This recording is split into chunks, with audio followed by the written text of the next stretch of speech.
Very big Jai Hind to all of you guys. आप सभी लोग जो इस समय मुझे अपनी स्क्रीन पर देख रहे हैं, आप सभी का मैं डायरेक्टर एम एकेडमी और आपका जीएस का टीचर डॉक्टर इमरान अहमद खान तहे दिल से स्वागत करता हूं, और इस उम्मीद के साथ कि हम जो भी मेहनत आपके लिए कर रहे हैं उसकी सराहना करते करते, उसका अप्रिशिएशन करते करते आप भी हमको मौका देंगे आपके किए गए प्रयास और मेहनत की सराहना करने का। ओके, चलिए हम शुरू करते हैं और खत्म करते हैं हमारे आज के वीडियो के साथ संशोधन यानी कि अमेंडमेंट के सेक्शन को इंडियन कॉन्स्टिट्यूशन के। जी हाँ, हमने पहला वीडियो जब शुरू किया था तो मैंने कहा था आपसे कि आप मुझे बताएंगे कि मैं इसे 2 सेक्शन में करूं या 3 सेक्शन में। तो जो मुझे जानकारी मिली या जो बच्चों ने मुझे मैसेजेस दिए उनके अकॉर्डिंग मैंने ये डिसाइड किया कि अब इसे मैं 3 पार्ट में करूंगा, जिसमें से पहला पार्ट हमने 18 संशोधन पढ़े, एक टैग के साथ, एक कोड के साथ में 18 संशोधन पढ़े टोटल इन नंबर। उसके बाद हमने दूसरा वीडियो बनाया, वो काफी ज्यादा पावरफुल था। मुझे ऐसा मैसेजेस आए बच्चों के कि 3 कोड में हमने इतने सारे आर्टिकल्स, इतने सारे संशोधन अमेंडमेंट पढ़ लिए, तो बहुत अच्छा लग रहा था सर, बहुत कॉन्फिडेंस फील हो रहा था। एंड दैट्स गुड, आगे भी आपको यही चीजें मिलेंगी। और आज हम सबसे इंपॉर्टेंट 42 और 44 को पढ़ेंगे, और एक लाइन में आपको मैं 41 के बारे में बताऊंगा। यानी सीधी शब्दों में अगर मैं आपसे बात करूं तो वो बात ये है कि आज के वीडियो में हम 3 बेसिक इंपॉर्टेंट अमेंडमेंट्स को पढ़ने वाले हैं इंडियन कॉन्स्टिट्यूशन हिस्ट्री के। और वो अमेंडमेंट यानी संशोधन है 41 नंबर का संशोधन, 42 नंबर का संशोधन और 44 नंबर का संशोधन। बात समझ में आ रही है आपको? चलिए तो हम शुरू करते हैं हमारे आज के इस सेक्शन को, जो कि बहुत लंबा नहीं होने वाला है। मैं बहुत आसानी से, बहुत कम समय में इसे पूरा करने की और आपको समझाने की कोशिश करूंगा। सो कॉन्सेंट्रेट होकर पहले पूरे वीडियो को सुनिए, उसके बाद वापस इसे चलाकर अपने नोट्स बना लीजिएगा। ठीक है, अब आप देख सकते हैं स्क्रीन में आपके सामने सबसे पहले 41 के बारे में बताया गया है। बिल्कुल एक लाइन में इसे खत्म कर दीजिए। जब मैंने आपको यह कहा था कि मैं आपको जब यूपीएससी और पीएससी आयोग के बारे में, लोक सेवा आयोग के बारे में पढ़ा रहा था, तो मैंने कहा था आपको कि यूपीएससी में जो सदस्य होते हैं उनकी एज 65 ईयर्स की रिटायरमेंट की होती है और पीएससी में 62। तो ये 41वां नंबर का संशोधन है। यानी 41 कॉन्स्टिट्यूशनल अमेंडमेंट में ये चीज डिसाइड की गई थी कि यूपीएससी में यानी संघ लोक सेवा आयोग में जो मेंबर्स होंगे उनके रिटायरमेंट की एज होगी 65 ईयर्स, और कार्यकाल तो नो डाउट उनका होता ही है 6 वर्ष का। रिटायरमेंट की एज 65 ईयर्स, और जो पीएससी के होंगे यानी स्टेट के जो लोक सेवा आयोग के जो सदस्य होंगे उनकी जो रिटायरमेंट की एज होगी वो 62 होगी। तो ये बात 41 की है। यहां पर हम इतने में ही 41 को खत्म करते हैं। अब आपके सामने स्क्रीन पर आपको क्लियर कट दिख रहा है 42 नंबर का अमेंडमेंट। सबसे पहले मैं आपको बता दूं कि 42 नंबर के अमेंडमेंट को लघु संविधान यानी कि the mini constitution of India कहा जाता है, लघु संविधान। इस बात से ये 2 चीजें समझ में आती है। पहली चीज ये कि ये कितना ज्यादा महत्व रखता है 42 नंबर का, और दूसरी चीज ये कि इसमें बहुत सारी ऐसी चीजें चेंज हुई होंगी जो कहीं ना कहीं प्रभावित करती हैं हमारे भारतीय संविधान से संबंधित सबसे महत्वपूर्ण तथ्यों को। तो इसे भारतीय संविधान का लघु स्वरूप यानी मिनी कॉन्स्टिट्यूशन ऑफ इंडिया कहा गया। एक एक करके मैं आपको पहले रीड करके बता देता हूं, उसके बाद मैं उसको एक्सप्लेन करूंगा। आप सबसे पहले देखेंगे कि उसमें क्लियर कट लिखा हुआ है कि उद्देशिका में पंथ निरपेक्षता, समाजवाद और राष्ट्रीय अखंडता शब्द जोड़े गए। पंथ निरपेक्षता, समाजवाद और राष्ट्रीय अखंडता, बात को समझना है। यहां सबसे पहले आपको इस बात को समझना है कि उद्देशिका का मतलब क्या है। देखिए, उद्देशिका हम सीधे सीधे भाषा में अगर बोले, हिंदी भाषा में अगर बोले, हमारी संवैधानिक भाषा में अगर हम बोले, तो वो हम कहते हैं किसे, प्रस्तावना को। और प्रस्तावना हो या उद्देशिका हो, इसे इंग्लिश में कहा जाता है प्रीएम्बल। तो हमारे प्रीएम्बल में भारतीय संविधान के इतिहास में अब तक केवल एक ही बार, कितनी बार, केवल एक ही बार संशोधन अब तक किया गया है। यह बहुत इंपॉर्टेंट फैक्ट है, याद रखिएगा। और वो संशोधन क्या था, उसमें पंथ निरपेक्षता, समाजवाद और राष्ट्रीय अखंडता शब्द जोड़े गए। दूसरे की बात करें तो दूसरे में साफ शब्दों में लिखा हुआ है कि 10 मूल कर्तव्य, 10 फंडामेंटल ड्यूटीज जोड़ी गई, जिसके लिए सरदार स्वर्ण सिंह कमेटी बनाई गई थी। संविधान के 22 भागों में से 4th ए यानी चौथे का ए भाग में इसे 51 का ए आर्टिकल यानी अनुच्छेद के अंतर्गत इसे रखा गया है। अब जो बच्चे थोड़ा सा कंफ्यूज हो रहे होंगे कि हमने तो मूल कर्तव्य 11 पढ़े हैं, तो मैं आपको बता दूं कि आपने गलती की है। आपको जो इसके पहले वीडियोस दिए गए थे कॉन्स्टिट्यूशन में मूल कर्तव्य के ऊपर, एक अलग से वीडियो बना था, आपने उसे अच्छे से देखा ही नहीं। और जो बच्चे समझ रहे हैं वो ये समझ रहे हैं कि मैं ये क्यों बोल रहा हूं। सीधा बात आपको मैं बताना चाहूंगा कि जिस समय पर मूल कर्तव्य हमारे संविधान में जोड़े गए थे उस समय इनकी संख्या 10 थी। 86वां संविधान संशोधन जो हमने लास्ट वीडियो में पढ़ा, 86वां संविधान संशोधन करके 6 से 14 वर्ष के बच्चों के लिए निःशुल्क अनिवार्य शिक्षा का प्रावधान 2002 में लाया गया। वो हमारा 11वां ड्यूटी था। ठीक है, तो हम अभी बात कर रहे हैं 42वें संविधान संशोधन की। तो 42वें में केवल 10 ही थे। वो तो 42 के बाद जब हम बात करते हैं 86 की, तब जाके वो क्या हो गए, 11 हो गए। ठीक है, इन सबको याद कैसे करना अभी मैं बताऊंगा। इसके बाद हम आगे चलते हैं, हम देखते हैं 1 वर्ष का कार्यकाल बढ़ा दिया गया लोकसभा और विधानसभा का। जैसे पूरे देश में लोकसभा, ऐसे एक राज्य में विधानसभा, तो उसका कार्यकाल 5 वर्ष का होता है। तो वो 1 वर्ष बढ़ाया गया, मतलब उस समय पर यह डिसाइड किया गया कि अब ये 6 वर्ष का होगा। इसके बाद संसद द्वारा किए गए संशोधन को न्यायालय में आप चुनौती नहीं दे सकते। यानी अगर भारत की पार्लियामेंट ने, संसद ने अगर कोई अमेंडमेंट किया है तो कोई भी जाकर उसे कोर्ट में चुनौती नहीं देगा, चैलेंज नहीं कर सकता। यह बात वहां पर पारित की गई। इसके बाद राज्यों में केंद्रीय सुरक्षा बल की तैनाती, जो हमारी सेंट्रल फोर्स होती है केंद्रीय सुरक्षा बल, उसकी तैनाती राज्यों में, गौर से सुनिएगा बात को, राज्यों में केंद्र सरकार के द्वारा की जा सकती है। हर बात का एक गहरा मीनिंग है, गहरा पर्याय है, जो मैं आपको इसके बाद बताऊंगा। और एक बार में देखिएगा आपको सारी चीजें समझ में आ जाएंगी। फिलहाल बस सुनिए गौर से, मैंने क्या कहा कि केंद्र के केंद्रीय सुरक्षा बल के द्वारा राज्यों में केंद्रीय सुरक्षा बल की तैनाती की जा सकेगी। यह संशोधन किया गया, यह नया नियम लाया गया। साथ ही में यह बताया गया कि गणपूर्ति संख्या, जिसे कोरम नंबर कहते हैं। तो पहले बता दूं यह है क्या।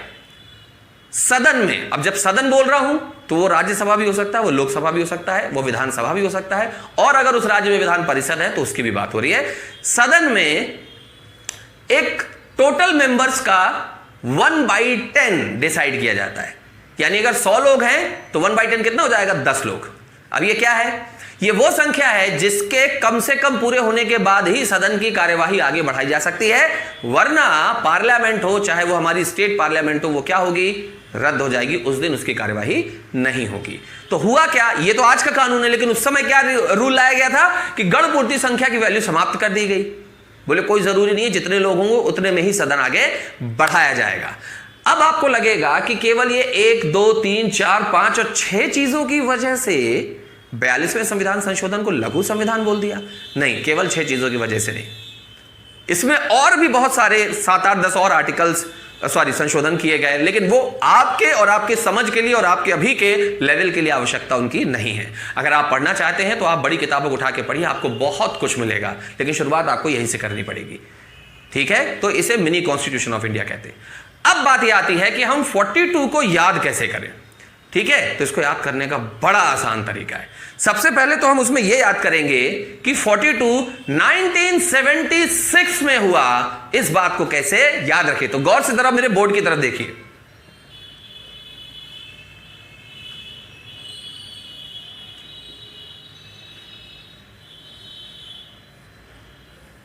हमेशा हमको क्या चाहिए होता है, इकाई का नंबर। कुछ मत करिए, 42 को जोड़ दीजिए। जैसे ही आप जोड़ते हो तो कौन सा नंबर मिल जाता है आपको, 6, 1976।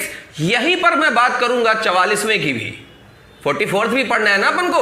तो जैसे 4 और 2 को जोड़कर 6 ले आया था, ऐसे ही 4 और 4 को जोड़िए, कितना आता है, 1970। 4 और 4 8। तो आपको मिल गया 42वां संविधान संशोधन कब हुआ और 44वां संविधान संशोधन कब हुआ। इससे आपको क्या मिल गया, एक तरीका मिल गया कि आप इन 2 महत्वपूर्ण सन को और उनके नंबर को अमेंडमेंट के याद कर सकते हैं। चलिए, तो इनके सन को याद करने के बाद, दोनों के सन हमने एक साथ ही देख लिए ताकि कंफ्यूजन ना हो। अब हम बात करते हैं कि 42nd कॉन्स्टिट्यूशनल अमेंडमेंट, 42वें संविधान संशोधन में जो बातें की गई उन्हें हम कैसे अपने माइंड में सस्टेन करें, कैसे याद रखें।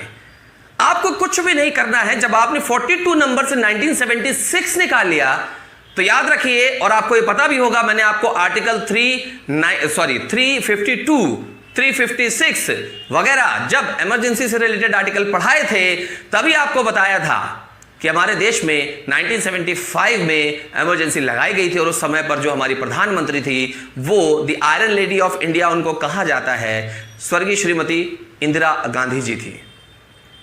उस समय पर कुछ ऐसे माहौल, ऐसी चीजों पर माहौल बना था उनकी इमरजेंसी लगा देने की वजह से, जिसकी वजह से देश की जनता उनके काफी नेगेटिव चली गई थी, सारे राजनीतिक दल उनके नेगेटिव चले गए थे, चीजें उनके खिलाफ जा रही थी। तो अपने राजनीतिक सत्ता को बचाने के लिए, अपने पॉलिटिकल पॉइंट ऑफ व्यू को सेव करने के लिए, पॉलिटिकल कैरेक्टर को पावरफुल दिखाने के लिए, ऐसा मैं अपने शब्दों में कह सकता हूं, लेकिन ऐसा था या नहीं इसकी कोई गारंटी नहीं ले सकता। मेरा उद्देश्य केवल आपको समझाना है, तो इस बात को केवल समझने तक सीमित रखिएगा कि इन सब चीजों को, अपने पॉलिटिकल करियर को टॉप में और टॉप मोस्ट में ही रखने के लिए इन्होंने ऐसे बहुत सारी चीजों में चेंज लेके आया, शायद जो उनको लगता था कि वो हमारे लिए जरूरी है। मैं केवल उसको जोड़ के देख सकता हूं और आपको भी वही बताना चाहूंगा। जरा समझने की कोशिश करिएगा कि हमने क्या किया। हमारे संविधान की प्रस्तावना में पंथ निरपेक्षता, समाजवाद और राष्ट्रीय अखंडता शब्द लेके आए। तो मैं ऐसा एक अंदाज लगा सकता हूं, इसका एक कोड बन जाता है पसरा। बोले कौन पसरा? उस टाइम के जो सत्ता में थे वो पसर गए, बोले अब ये चीजें हम करेंगे। तो पा से पंथ निरपेक्षता, सा से समाजवाद और रा से राष्ट्रीय अखंडता। पंथ निरपेक्षता कहने का मतलब अलग अलग आदमियों की अलग अलग विचारधारा हो सकती है भाई, तो आप बिल्कुल स्वतंत्र हैं ताकि लोगों को लगे कि हमारे लिए अच्छा काम किया जा रहा है, ठीक है। राष्ट्रीय अखंडता यानी उन्होंने एक तरीके से मैसेज दिया कि हमारा संविधान जिसके पीछे हम चलते हैं वो ये कहता है कि आपको क्या करना है, देश को बांटना नहीं है, देश को जोड़ के चलना है। और उसके बाद उन्होंने एक और नाम दिया समाजवाद। तो ये सब कुछ समाजवाद लाने के लिए किया जा रहा है, ऐसा वो मैसेज देना चाहती थी। ऐसा मैं प्रेडिक्शन कर रहा हूं, जरूरी नहीं कि ऐसा ही हो, बस आप याद कर पाए चीजों को इसलिए बता रहा हूं। बाकी मेरा कोई उद्देश्य नहीं है किसी भी राजनीतिक पॉइंट ऑफ व्यू को अपनी तरफ से एक्सप्लेन करने का, नहीं, इससे कोई लेना देना नहीं है। जो लेना देना है वो केवल इस बात से है कि आप बस इस टॉपिक को 42, 44 को याद कर सकें आपके करियर के लिए। मैं अपनी तरफ से बात घोषित कर देता हूं, इस पर किसी प्रकार का कोई प्रश्न ना उठाया जाए। इसके बाद हम आगे बात करते हैं कि देखिए उन्होंने क्या किया, मूल कर्तव्य डाले। यानी देश की जनता आपके अगेंस्ट में है तो उन्होंने क्या किया, जनता को बताया कि देश के लिए आपके कुछ मूल कर्तव्य, और जब आपने मूल कर्तव्य पढ़े हैं तो आपने देखा है कि वो सारे मूल कर्तव्य ऐसे हैं जो देश हित में है। तो मूल कर्तव्य उनके लिए डाले गए ताकि आप उन्हें फॉलो कीजिए। उन्हें उस समय लग रहा था कि हमारी सरकार गिर जाएगी अगर अभी चुनाव हुआ तो, क्योंकि मैं अपनी चीजों को एक्सप्लेन नहीं कर पा रही हूं। तो उसके लिए उन्होंने 1 वर्ष का टाइम लिया, क्योंकि वो 5 से 6 हो जाएगा तो क्या होगा, चुनाव नहीं होंगे और 6 वर्ष के बाद होंगे, मतलब सॉरी टोटल 6 वर्ष यानी एक साल का टाइम उन्हें और मिल जाएगा। तो वो क्या कर पाएंगी, चीज़ों को मैनेज करके अपने मैसेज को जो उन्हें लगता था कि ठीक है हम दूसरों तक पहुंचा पाएंगे। तो उन्होंने लोकसभा और विधानसभा, क्योंकि दोनों ही चुनाव जरूरी थे, का कार्यकाल 5 वर्ष की बजाय 6 वर्ष किया था उस समय पर संशोधन में। उसके बाद अगली बात हम करते हैं कि संसद द्वारा किए गए संशोधन को न्यायालय में चुनौती नहीं। मतलब उनका यह कहना था कि हो सकता है कि देश का कोई व्यक्ति अपनी विचारधारा की वजह से संसद जो देश हित में कार्य करती है, जो चेंज करे, उसे गलत समझकर, कहां उनको राइट है, कोर्ट में, तो उसे कोर्ट में ले जाए और उससे क्या होगा उस समय पर, जबकि अभी अभी इमरजेंसी लगी है, यानी देश बहुत नेगेटिव कंडीशंस में था, आर्थिक रूप से भी और सामाजिक रूप से भी। तो उस टाइम पर गवर्नमेंट को एक नई प्रॉब्लम फेस करनी पड़ेगी। तो उन्होंने क्या बोला, उन्होंने कह दिया कि भैया संसद के द्वारा जो भी संशोधन किया जाएगा वो कोर्ट में चैलेंजेबल नहीं है। इसके अलावा राज्यों में केंद्रीय सुरक्षा बल, कुछ राज्य ऐसे भी थे, कुछ राज्य ऐसे भी थे जहां पर उनकी सरकार नहीं थी, तो उन्हें लगता था कि अगर ये राज्य कहीं ज्यादा प्रॉब्लम क्रिएट करे या इस राज्य में चीजें कंट्रोलेबल ना हो तो हम अपनी तरफ से केंद्रीय सुरक्षा बल लगाएंगे, भले राज्य मना करे। बात को समझिए मेरी, मैं आपको समझाना क्या चाह रहा हूं, क्योंकि उनकी सरकार वहां पर नहीं थी, तो उन्हें ऐसा लगता था कि यह करना ठीक है। सही है कि नहीं, इससे मेरा कोई लेना देना नहीं है, बस आपको समझाना चाह रहा हूं। इसके बाद गणपूर्ति संख्या का महत्व समाप्त कर दिया। अगर हमें कोई निर्णय संसद में लेना है और अगर लोगों ने बाइकआउट कर दिया, आए ही नहीं, और वो समय जरूरी है, हमारे पास कम है वो समय कि हमें तुरंत निर्णय लेना है, तो गणपूर्ति होनी जरूरी है। तो उन्होंने गणपूर्ति के महत्व को भी समाप्त कर दिया था ताकि जो निर्णय लेना है वो लिया जा सके। तो आप जरा समझिए, 1975 में जो इमरजेंसी लगी, हमारा देश बहुत ही नेगेटिव कंडीशंस में था। उसका कारण कौन है, उसका पॉजिटिव रीजन कौन है, नेगेटिव रीजन कौन है, ये मेरा टॉपिक बिल्कुल भी नहीं है। उस समय पर जो यथार्थ था, और यथार्थ ये था कि इमरजेंसी लगी थी, देश में प्रॉब्लम थी, और हमारी जो प्रधानमंत्री थी वो स्वर्गीय श्रीमती इंदिरा गांधी जी थी, और उन्होंने जो निर्णय लिए, मैंने एक एस्पेक्ट से उसको जोड़कर आपको समझाने की कोशिश करी है। यहां किसी को भी पॉजिटिव या नेगेटिव सिद्ध करना मेरा या मेरे संस्थान का उद्देश्य नहीं है। So this was about the amendment number 42, जिसे हमने आराम से हर एक चीज से जोड़ दिया। अब इसके बाद बारी आती है 44th कॉन्स्टिट्यूशनल अमेंडमेंट की, 44वें संविधान संशोधन की। अब इसे समझने के लिए पहले एक बार हम इसे रीड करते हैं। स्क्रीन में आप देखिए, आपको दिख रहा है कि 44वां संविधान संशोधन 1978 में मैंने आपको बताया, संपत्ति के मूल अधिकार को कानून बना दिया गया और 9वीं अनुसूची में जोड़ा गया। यह पढ़ चुके हैं आप। इसके बाद जो लोकसभा और विधानसभाओं का कार्यकाल 1 वर्ष बढ़ा के 6 किया गया था, उसे वापस 5 वर्ष कर दिया गया। राष्ट्रपति के चुनावी विवाद अब सुप्रीम कोर्ट के द्वारा सुलझाए जा सकेंगे, इस बात को वहां पर सैंक्शन किया गया, अमेंड किया गया। फिर बोला गया कि मंत्रिमंडल की सलाह पर मंत्रिमंडल की सलाह को राष्ट्रपति वापस कर सकता है, लेकिन अगर दोबारा भेजा जाए तो उसे उसको फॉलो करना पड़ेगा। इसके आगे हम देखते हैं कि लिखित सूचना के आधार पर ही राष्ट्रपति क्या कर सकते हैं, देश में इमरजेंसी घोषित कर सकते हैं। मतलब जब लिखित में आए, अपने मन से नहीं, ना ही ये कि किसी ने कहा, लिखित में दी गई सूचना के आधार पर। यह सब अभी आपको समझ में आएगा। इसके अलावा हम आगे चलते हैं और देखते हैं कि राष्ट्रीय आपात की स्वीकृति राष्ट्रपति को संसद से अपनी घोषणा के अगले 1 महीने के अंदर लेनी ही पड़ेगी, वरना वो अमान्य हो जाएगी। मतलब ऐसा नहीं है कि आपने बोल दिया तो आप वहां पर राष्ट्रीय आपात या राजकीय आपात लगा देंगे, नहीं। आज की डेट में केवल वित्तीय आपात यानी फाइनेंशियल इमरजेंसी ऐसी है जिसके लिए राष्ट्रपति खुद घोषणा कर सकते हैं। लेकिन अगर किसी राज्य की हो या स्पेशली देश की हो, नेशनल इमरजेंसी हो, तो उसके लिए आपको क्या करना है, 1 महीने के अंदर संसद के दोनों सदनों से क्या लेना, फेवर वोटिंग लेनी है, तभी जाके वो वैलिड होगा। और last but not the least, आंतरिक अशांति शब्द में सशस्त्र शब्द जोड़ा गया। अब ये जो बातें मैंने आपको बताई, ये सबसे महत्वपूर्ण बातें हैं। इन्हें मैं उल्टा शुरू करता हूं। मैं बात करता हूं सबसे पहले उस पॉइंट की जो मैंने आपको आखिरी में बताया, वो है आंतरिक सशस्त्र शब्द के जोड़ने वाला मामला। हमने 352 आर्टिकल में पढ़ा है। देखिए, बेस बहुत जरूरी है। जो बेस आपको पढ़ाया, अब आगे वही चीजें आ रही हैं। तो हमने 352 आर्टिकल में ये चीज पढ़ी है कि देश में अगर आपको इमरजेंसी लगानी है तो उसके लिए 3 कंडीशन होनी चाहिए। एक, युद्ध की स्थिति, वॉर और बैटल कंडीशन। दूसरा, आक्रमण, बाहरी आक्रमण, ठीक है ना, एक्सटर्नल जो अटैक किया जाता है। और तीसरा, आंतरिक अशांति, जिसको अब हम पढ़ते हैं आंतरिक सशस्त्र विद्रोह। अब ये दोनों में अंतर क्या है, इस बात को समझिएगा। एक में बोला गया आंतरिक अशांति। अशांति में यह हो गया कि जनसाधारण की भीड़ अगर सड़कों पर आ गई है तो आप उसे आंतरिक अशांति बोलकर नेशनल इमरजेंसी लगा दीजिए। लेकिन यह बात इंदिरा गांधी जी द्वारा घोषित उस इमरजेंसी के लिए इंपॉर्टेंट थी, क्योंकि उन्होंने जो 1975 की इमरजेंसी, जो भारतीय इतिहास में अब तक केवल 1 बार हुआ है, इमरजेंसी 3 बार लगी है, लेकिन वो जो 1 बार की इमरजेंसी थी उसका कारण आंतरिक अशांति बताया गया था। ऐसा अब तक केवल 1 बार हुआ है। तो वो आंतरिक अशांति बोलकर उन्होंने इमरजेंसी लगाई थी 1975 में, जिसे मीडिया के द्वारा और बाकी के लोगों के द्वारा, जनसाधारण के द्वारा कहा गया कि ये हमारे विचारों को जो हम सोचते हैं उन चीजों को एक्सप्रेस करने का उल्लंघन करता है। इसलिए आगे जाकर 1978 में 44वें संविधान संशोधन में यह बात कही गई कि बात केवल आंतरिक अशांति से नहीं चलेगी, यह तो उस व्यक्ति का अधिकार है जो इस देश का नागरिक है, जब तक कि वह सशस्त्र विद्रोह पे ना उतारा है। बात समझिएगा। तो आंतरिक अशांति को अलग किया गया और बोला गया क्या, आंतरिक सशस्त्र विद्रोह, इंटरनल आर्मफुल रिवोल्ट। जब ऐसी कंडीशन बने कि जनता अपने हाथों में हथियार उठाए, तब हमको क्या करना पड़ेगा, इमरजेंसी लगानी पड़ेगी, तभी लगा सकते हैं आप, उसके अलावा नहीं। तो ये पहला पॉइंट जो मैंने आपको एक्सप्लेन किया, जो बाद में जोड़ा गया 44वें संविधान संशोधन में 1978 में। मैं कंडीशन से जोड़कर पढ़ा रहा हूं ताकि आप इसे समझ सके। अब इसके बाद हम जाते हैं सबसे पहले पॉइंट की तरफ, संपत्ति के मूल अधिकार। मैंने आपको पढ़ाया है पहले भी। 19F, ABCDEF में हमारे पास कितने अधिकार थे स्वतंत्रता के?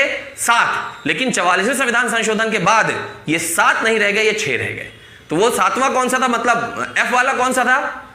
जिसे अलग किया गया। उस समय वो मौलिक अधिकार के अंतर्गत था और वहां लिखा हुआ था कि संपत्ति का अर्जन यानी कि प्रॉपर्टीज को कलेक्ट करना, अपने पास रखना हमारी क्या है, स्वतंत्रता है। लेकिन 44वें संविधान संशोधन में यह कहा गया कि स्वतंत्रता नहीं, अब कानून है। और जब कानून बनाया गया तो उसे 19F और 31 से हटाकर कहां रखा गया, 300A में। यह पढ़ाया आपने पहले भी, कम से कम मैंने तो पढ़ाया है, और जिन बच्चों ने पढ़ा उनको ये चीजें बहुत आसान लग रही होंगी।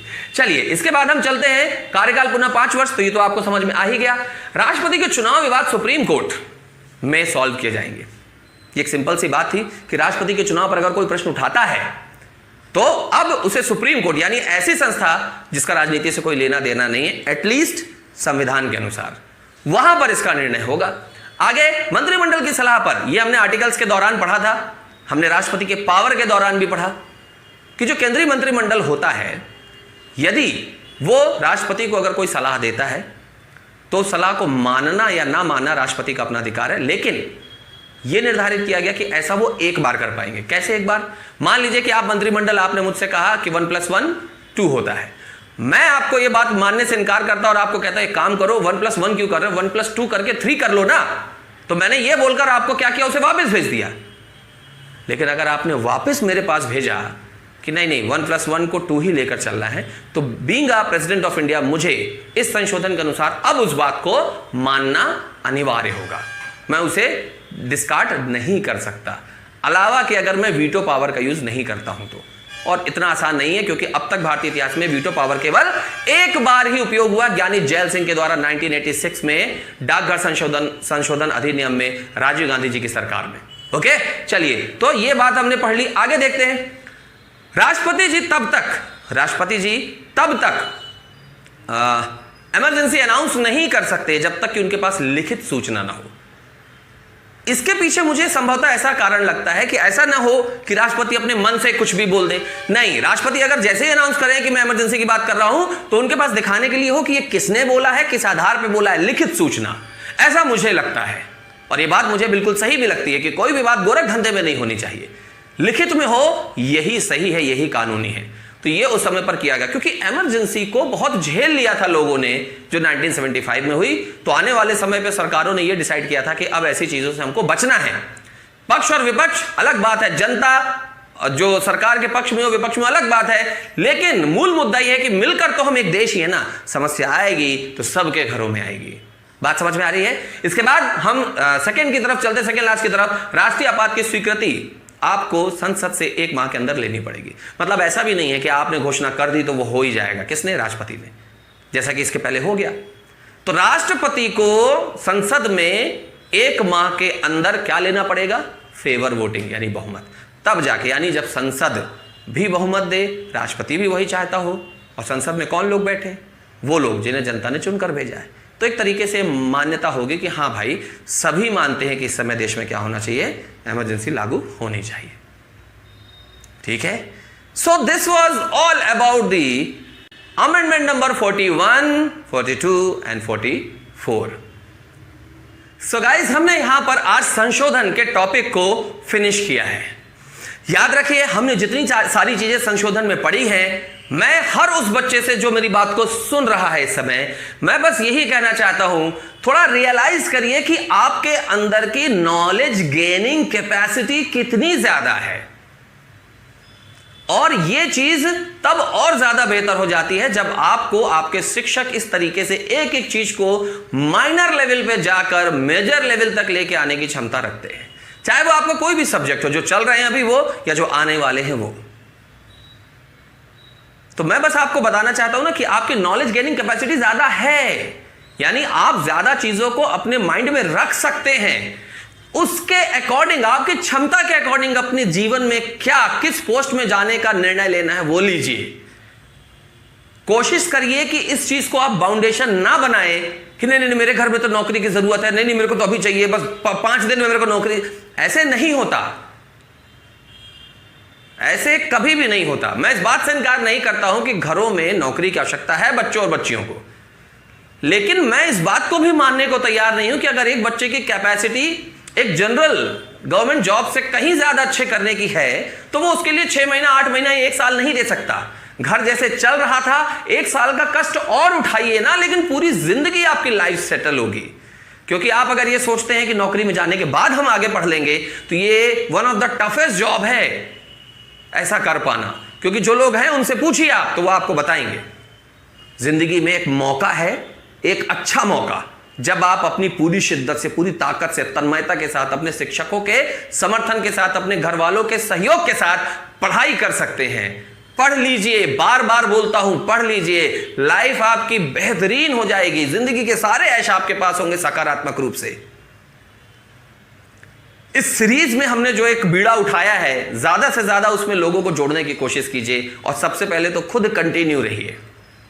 मैंने कुछ बच्चों को देखा है, उनके एक्सक्यूज क्या होते हैं, सर इस महीने हमारा फलाना एग्जाम है, इसलिए हम अब अगले महीने से जो है सब्सक्रिप्शन लेंगे। कुछ बच्चों ने किया था ये, अब वो बहुत भारी नुकसान उठाएंगे। क्यों? क्योंकि अब जो 1 महीने के जो उनके वीडियो, 30 दिन के वीडियो, दिन के 2 वीडियो, 60 वीडियो, एक वीडियो में आपकी 3 घंटे की पढ़ाई, तो 60 वीडियो में 180 घंटे की पढ़ाई, ओवरऑल और 200 आवर्स की पढ़ाई आप पीछे हो जाएंगे। मैं आपको वो नहीं देने वाला हूं, ये मैं आपको बता दूं। अब आपको अपने बैच के साथ आगे से ही कंटिन्यू करना पड़ेगा। और इतना बड़ा नुकसान हमने किस चीज के लिए उठाया? मात्र 800 रुपए के लिए। कम नहीं होती, लेकिन आप ये देखिए कि आप कंपेयर किसके साथ कर रहे हैं, अपनी लाइफ के साथ खिलवाड़ कर रहे हैं आप। तो ऐसी कोई भी चीज, मेरी आदत में है, ऐसी कोई भी चीज जो आप आगे गलती कर दें, मैं पहले से ही आपको समझा देता हूं। तो ऐसी गलती मत करिएगा। लिख कर रखिए कि मेरा सिलेबस पूरा होने तक किसी भी सूरत में मैं अपने इस काम से पीछे नहीं हटूंगा। कोई दिक्कत आती है, आप हमसे कहिए, हम आपके साथ हैं। अगर आपको इतना सजेशन दे रहे हैं ना, तो आपके साथ भी हैं। आज के वीडियो में बस इतना ही, इस उम्मीद के साथ कि आपने अपने टॉपिक को अच्छे से फिनिश किया होगा। नहीं किया है तो कीजिए, आगे बढ़िए। हम अगले वीडियो में फिर से मिलने की उम्मीद रखते हैं। Take care of yourself, take care of your lovely family, and take care of your career. Thank you so much again. जय Hind to all of you.